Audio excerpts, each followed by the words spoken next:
हमारे यहाँ जो प्रेसिडेंट बनाया गया, हमारे सीनियर एसोसिएट हैं, आज मौजूद नहीं है, वो सिटी कोर्ट में है, यासीन नाम है उनका। यासीन सुबह को एटीसी में मौजूद था। मैंने यासीन से पूछा कि यासीन इस केस में क्या लगता है, बेल होनी चाहिए? तो कह रहा है सेशन कोर्ट तो मर्डर केस में बेल नहीं देती। हमारे यहाँ जजेस ने साइकोलॉजिकली ये माइंड बनाया हुआ है कि ये मर्डर केस है, हाई कोर्ट जो करती है करे, हमने बेल नहीं देनी। तो यासीन ने वही प्रोसीजर समझते हुए मुझे कहा कि सर सेशन कोर्ट तो जो है वो बेल नहीं देती। लेकिन आज हम सब लॉ के स्टूडेंट हैं। अगर हम आर्टिकल 4 पढ़ते हैं, वो कहता है life and liberty of subject citizen is precious.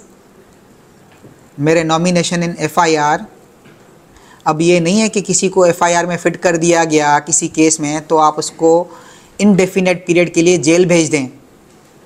और फिर कानून में जो कॉन्सेप्ट बताया गया फर्दर इंक्वायरी का, बेनिफिट ऑफ डाउट का, हमारी सुपीरियर कोर्ट्स कहती हैं कि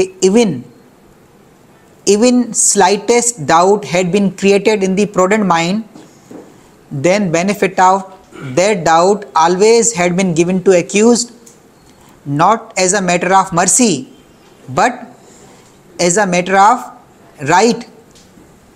और फिर आगे बताया गया कि word benefit of doubt had been drawn from the words of holy prophet piece B upon him, कि नबी पाक का, हमारे नबी पाक का ये कहना है कि अगर कोर्ट के सामने 100 लोग खड़े किए गए और जज बतौर इंसान ये समझता है कि 99 लोग वो हैं जो गुनहगार हैं, लेकिन एक शख्स वो कौन है जो बेगुनाह है, अगर कोर्ट ये ना समझ पाए कि वो एक बेगुनाह कौन है, तो कोर्ट ने उन 100 लोगों को शक की बुनियाद पर बरी करना है।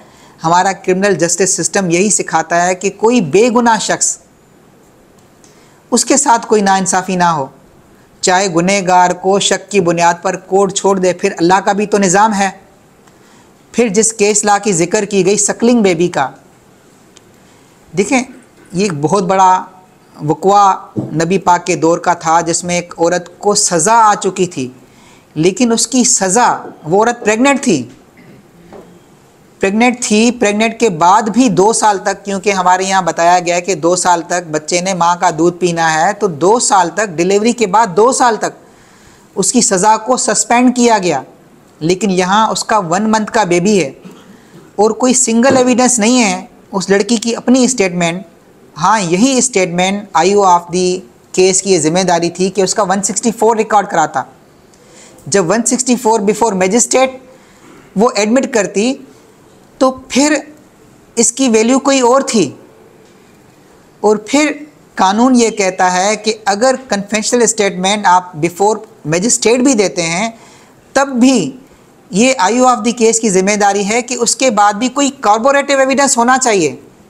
अगर यही स्टेटमेंट इस लड़की ने बिफोर मजिस्ट्रेट भी दिया होता, उसके बाद भी जब तक कोई अलेज्ड, कोई और ऐसा सबूत कॉर्पोरेटिव ना होता जो इस औरत को जुर्म के साथ कनेक्ट करता होता, तब भी कोर्ट ने कोई सज़ा नहीं देनी।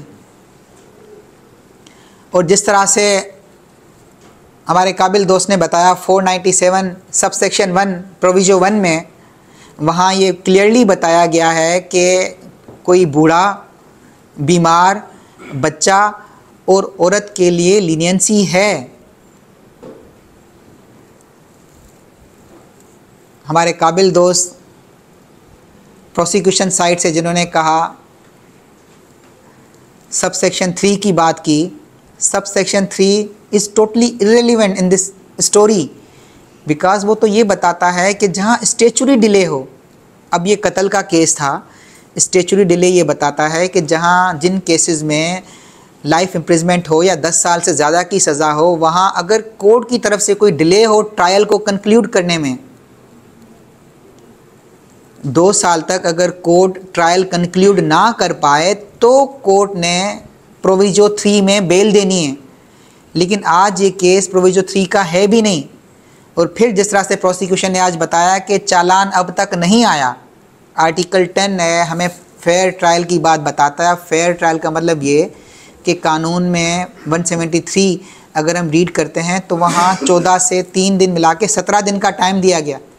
अगर 17 दिन में चालान नहीं आता तो 18वां दिन जेल में जो है वो इलीगल डिटेंशन है।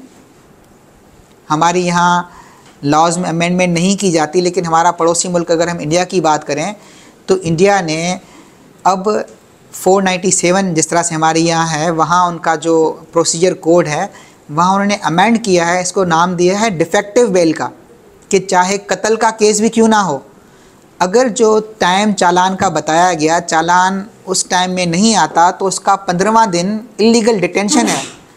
कोर्ट ने without touching merits defective ground पे बेल देनी है।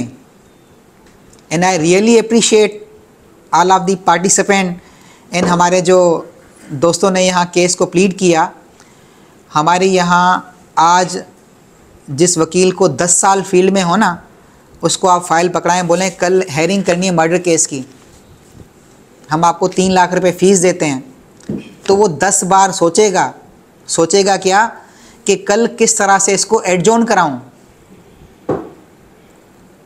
कल किस तरह से इसको एडजॉर्न कराऊं, क्योंकि मैं नेक्स्ट डेट तक पढ़कर 2 दिन के बाद इसको पढ़ूंगा और तैयारी कराऊंगा। ये ऑन कैमरा में बड़े तवज्जुल के साथ बात कह रहा हूं, लेकिन इन दोस्तों को हमने कल हाथ में ये पकड़ा दिया कि आप पकड़ें और कल आपने ये केस चलाना है। और जितनी मेहनत के साथ और जितने सच्चाई के साथ, जितनी ईमानदारी के साथ आज इन दोस्तों ने यहाँ प्रोसीड किया, रिज़ल्ट क्या था? हार जीत रिज़ल्ट पे कभी नहीं होती। हार जीत ये है कि आप ने जुर्रत की यहाँ खड़े होने की, यही कामयाबी है ज़िंदगी की।